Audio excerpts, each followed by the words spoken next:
ngā rū rū di Wē rī nī tu manō te tu yān lō yī nī chā gōng tō manō te tu lū rō yā lē mā A wē rī nō bē tu gō mā yā mā pyū jā bā bē nē wē rī tā mā nī lai jā bā gōng sō lō Tā tā nā lū rō sē yā bē yā shē kō rō myā tī nyā tī nā kā lā hā wī wā rī Sē rō shē tōng myō rō bāng lō yā nyēn jā khōng nyā rē nyēn khōng bwē mā Ima Dhammagata Dhammagata Dedana Rago Dedeti Karuna Shita Mita Abhi Mincharo Mukhe Vedati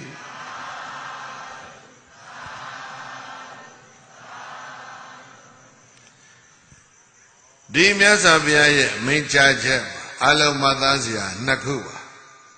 Tekaro Lokajiga Chenye Pyana Balu Yaloni Jari Yanပြုနေတဲ့လူတွေရဲ့အလယ်မှာဘသူကိုမှရံမလုပ်ဖဲနေမှချမ်းသာစွာနေရလိမ့်မယ်အဲ့ဒါကြောင့်တို့တွေချမ်းသာစွာနေကြဖို့ရချမ်းသာစွာနေလူကြတဲ့ငါတို့တွေ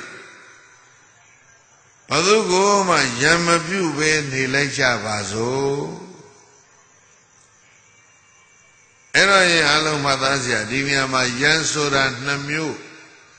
တစ်မျိုးကအပြင်ဘက်ကယံတစ်မျိုးကအတွင်းယံဘာယံနဲ့အပြင်ယံရဲ့အတွင်းယံအပြင်ယံဆိုတာကတော့နေတိုင်းမျက်စိနဲ့မြင်ရနားနဲ့ကြားတာပေါ့ကွာမိတွေလောင်မြန်မိတဲ့ရေတွေကြီးပြန်မိတဲ့မုန်တိုင်းတွေထပြန်မိတဲ့စစ်တွေဖြစ်ကြပြန်မိတဲ့သာကြပြကြဒါလံလေးပြားတွေနဲ့ခုတ်ချတေးကြလူကြရဲကြငါကြပြကြအဲ့ဓာတွေအကုန်လုံးကိုသိမ့်ကြုံပြီးတော့အပြင်းရန်လို့ပြောဒါပေမဲ့အဲ့ဒီအပြင်းရန်သည်ဘယ်ကလာသလဲဆိုရင်အလိုသိတာအတွင်းရန်ရှိလို့အပြင်းရန်လာတာဘာရှိလို့ပါလား internal enemy နော်အတွင်းရန်က produce external enemy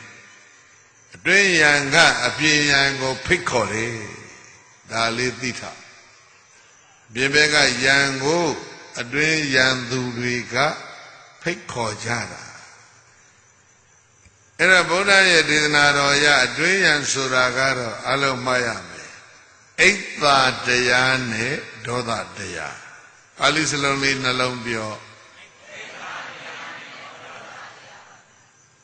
အိတ်သာတရားဆိုတာကသူတော်ဘာတို့ရဲ့စည်းစိမ်ချမ်းသာဖွံ့ဖြိုးတိုးတက်ခြင်းအောင်မြင်ခြင်းမှန်သမျှကိုမကျေနပ်နိုင်တာဝမ်းမမြောက်နိုင်တာအဲ့ဒါကိုအိတ်သာကောသူတော်ဘာတို့ရဲ့ជីវတိုးတက်ချမ်းသာအောင်မြင်နေတာတွေကိုမကျေနပ်နိုင်ဘူးဆိုလို့ရှိရင်ဘာလုပ်တော့မလဲအဖြစ်တော့အနောက်ချက်ပြီးတော့အဲ့ဒီဖြစ်စီခြင်းနဲ့အနောက်ချက်ပြီးခြင်းကဘာလဲလို့ဆိုတော့ဒေါသတရားအဲ့ဒီတရားနာပါဣဒ္ဓနဲ့ဒေါသကိုအလုံးဘာခေါ်ရမလဲအတွင်းရအင်္ဂလိပ်လိုပြရင်တော့ jealous and hatred အဲ့ဒီနှစ်ခုကိုနော် these two elements are called internal enemy ဒါအတွင်းရအဲ့ဒီအတွင်းရရှိသူတိုင်းမှာမှတ်ထားရမယ်အပြင်ရရှိတယ်အတွင်းရရှိသူတိုင်းမှာဘာရှိမလဲဘာမှမို့လို့ဗုဒ္ဓဟောတဲ့တရားလိုက်နာကျင့်သုံးနေကြတဲ့ဗမာတွေမို့လို့ဗုဒ္ဓဟောတာဟာဗုဒ္ဓဘာသာတွေနဲ့ပဲဆိုင်တယ်။အိုးဗုဒ္ဓကိုယုံကြည်တဲ့ထိုင်းလူမျိုးတွေမို့လို့ဗုဒ္ဓဟောတဲ့တရားဟာထိုင်းနေနဲ့ပဲဆိုင်တယ်ဗုဒ္ဓဘာသာတွေနဲ့ဆိုင်တယ်ခရိယာဣသရေ